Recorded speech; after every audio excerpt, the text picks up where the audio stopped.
All right, all right, all right, all right, all right, all right. I know we're a little late, everyone, but welcome. Welcome to another edition of Marilyn's Cafe Society right here on YouTube and Facebook. Of course, it's Saturday, the 27th of 2019. A not so sunshiny Saturday, my goodness.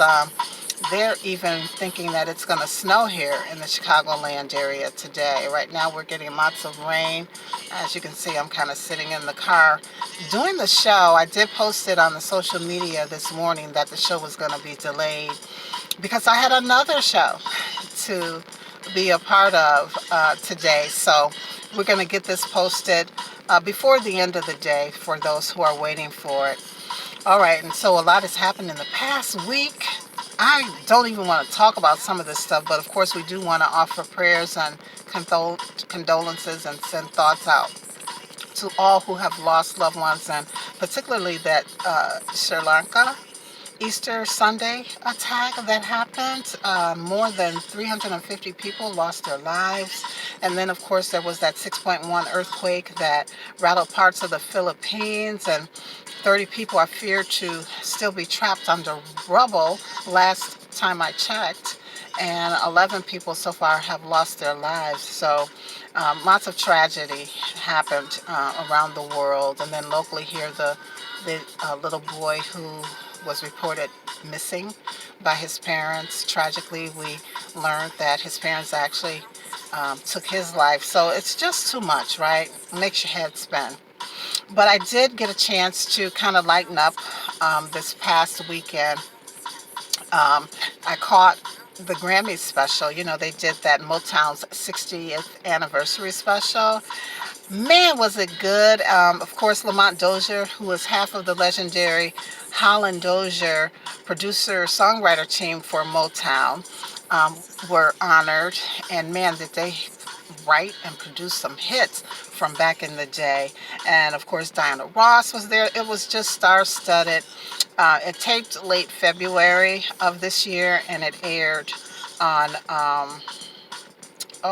CBS.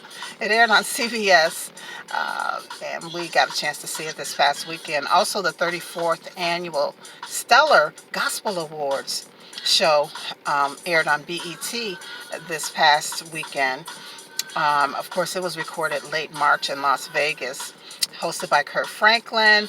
There was the posthumous tribute to Aretha Franklin and performances from some Chicago favorites, Charles Jenkins and Todd Delaney, and so many others. So it was a nice reprieve from, the sad news that we were hit with starting last weekend, rolling over into the week.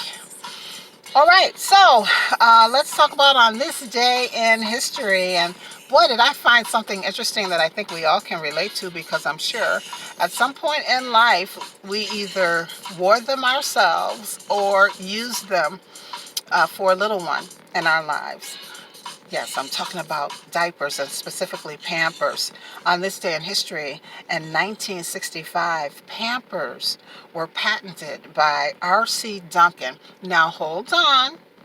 There is some conflicting information on this, because there's another site that reports that Norma Baker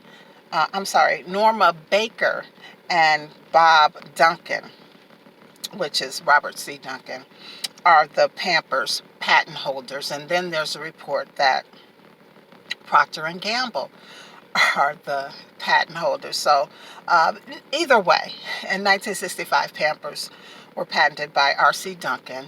And I did a little backstory on this because, for the new people, and when I say new, I mean the young people who probably haven't even thought about it. Pampers, disposable diapers, didn't always exist. That's right.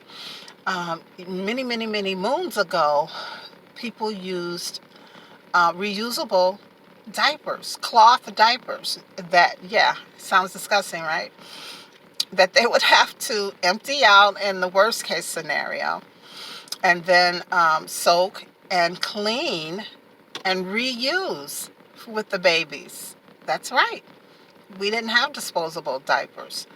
until Pampers came along. Now, let me just give you the backstory on this. A guy by the name of Victor Mills worked for Procter and Gamble, and during his career, he, of course, helped with the discovery and production of lots of products and improving products, including Crisco oil, Duncan Hines, Jif peanut butter, and Pringles, and yes, even Pampers. Now, the story is he, along with many people in America, were getting tired of the whole process of cloth diapers. And again, having to empty them out in that worst case scenario, and then soaking them and washing them, and, even all the way up to hospitals and other places that had to take care of babies.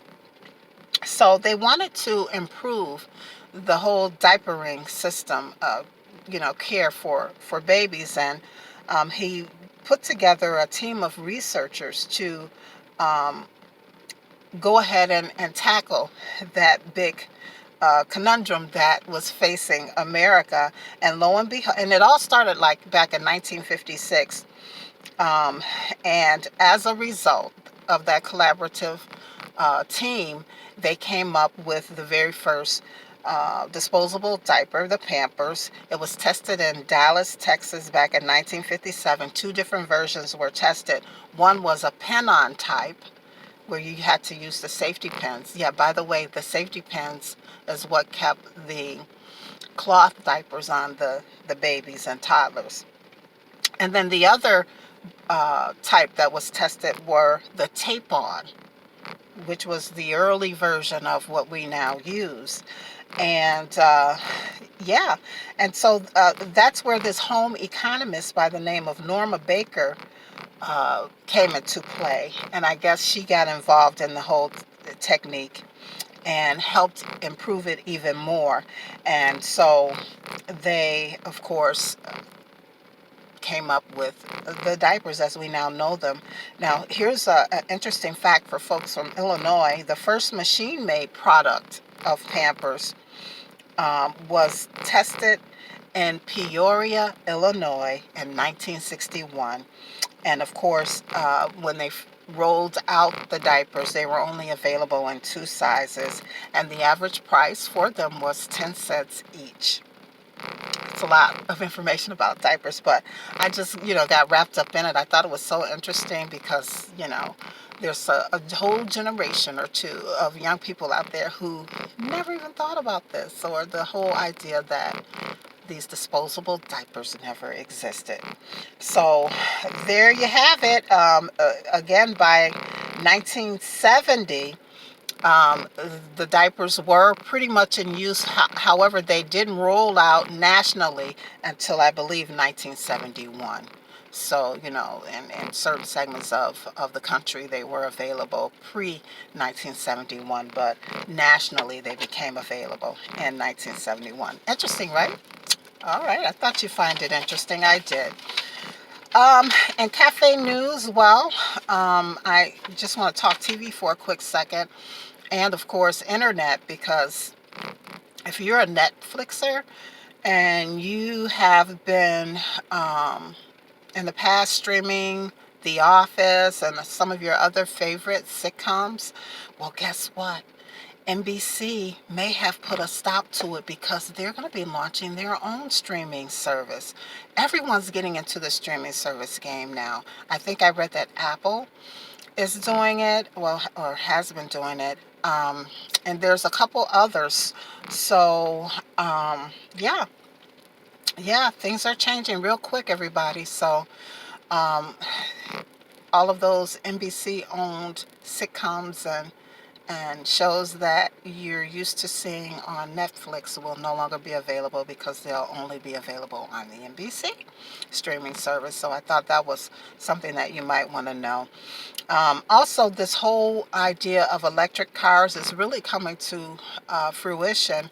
In fact, there was a concept show that took place in Shanghai last week, and they, of course, presented some vehicles, one of them being the Audi AI Me is what it's called. It's an urban car.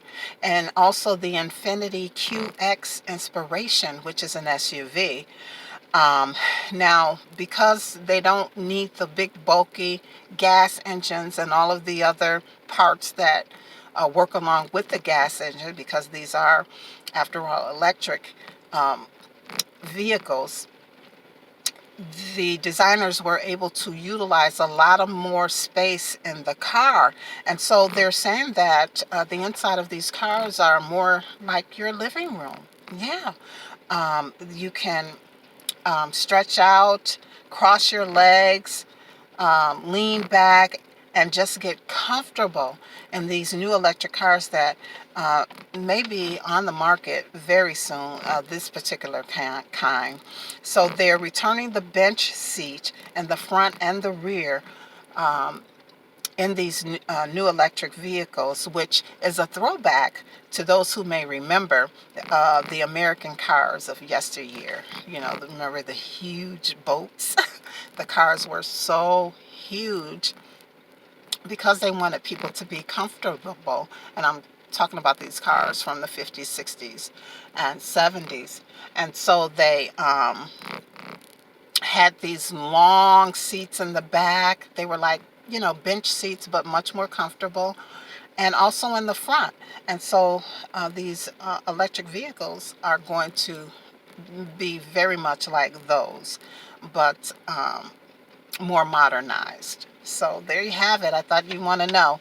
All right, and then if you're planning a quick getaway or a mini vacation, forget about your swank hotels and your fancy Airbnbs. Huh.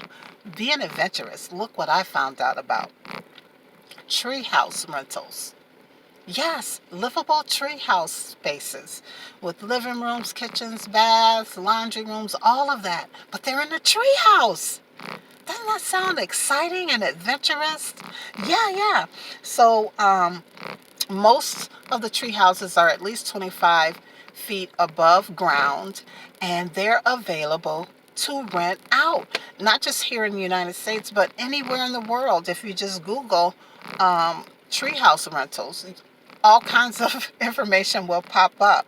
So next time you want to do something different, go ahead and try a vacation in a treehouse. It's the new thing to do, everybody. So I thought I'd share that with you.